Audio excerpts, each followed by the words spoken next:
သူတို့လေးတွေဘာကိုငတ်နေကြတာတုံးသိချင်ပြောပြမယ်ကြည့်လိုက်ကြ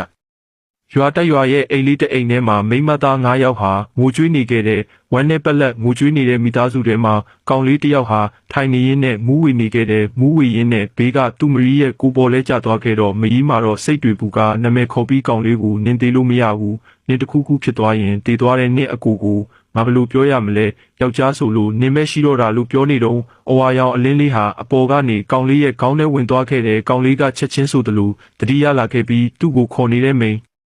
မကိုတေချာကြည့်ကထားထိုင်လိုက်တော့တယ်နောက်ပြီးငါ KTV မှာစော်လေးတွေနဲ့တချင်းဆိုနေတာဘလို့လို့ဒီရောက်လာတာလဲလို့တွေးနေတော့ကောင်မလေးတွေကဘာလို့အလောက်ကန်ဆိုးနေရတာလဲအိမ်မရှိတဲ့ယောက်ျားတိုင်းကအကုန်သေးကုန်ကြတယ်ယောက်ျားဆိုလို့မက်လေးဖြစ်တဲ့ကောင်လေးသာကြံတော့တယ်ငါတို့တွေဘလို့မျိုးလုပ်ပြီးရှင်တန်ကြရမလဲဆိုကငိုကြွေးနေခဲ့တယ်ကောင်လေးကတော့အထူးဆန်းတွေဖြစ်ကခေါင်းကိုက်လာခဲ့ပြီးထက်မိလဲသွားပါတော့တယ်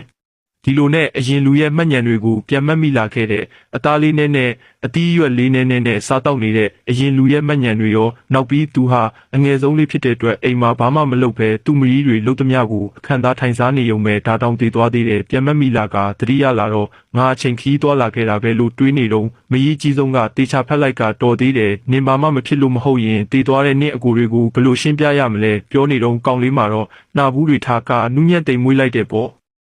အစီလေးပါညာလုံနေခဲ့တယ်ဒီလိုနဲ့သူမရီးတွေအကုန်အနားလာကြတော့တယောက်ပြီးတယောက်ကိုတေချာကြည့်လိုက်တဲ့အခါမှာတော့အရန်ကိုချစ်စရာကောင်းနေခဲ့တာပေါ့ကောင်လေးကတွေးလိုက်တယ်သူ့ရဲ့အကူ9ယောက်လုံးကတော့အစာငတ်ပြီးတည်သွားရှာပြီးချုံမောလှပတဲ့မိန်းမ9ယောက်နဲ့သူပဲကြံခဲ့တော့